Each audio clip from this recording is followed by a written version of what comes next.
ఏ రంగంలోనూ వికలాంగులు తీసిపోరన్నారు మంత్రి సీతక్క. గచ్చిబౌలి స్టేడియంలో అంతర్జాతీయ వికలాంగుల దినోత్సవం పురస్కరించుకుని వికలాంగులకు రాష్ట్ర స్థాయి క్రీడా పోటీలు నిర్వహించారు. మంత్రి సీతక్క, విప్ పట్నం Mahender, sports authority chairman Shiva Sena Reddy ఈ పోటీలను ప్రారంభించారు. ఈ సందర్భంగా వారు దివ్యాంగ క్రీడాకారుల నుంచి గౌరవ వందనం స్వీకరించారు. 33 జిల్లాలకు చెందిన క్రీడాకారులు ఈ పోటీల్లో పాల్గొన్నారు.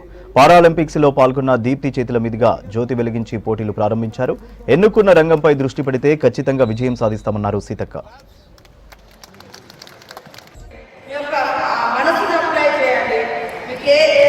రంగంలో ఆడబోతున్నారో దాంట్లో మెలకువలు ఆడండి, తప్పకుండా సక్సెస్ అవుతారు.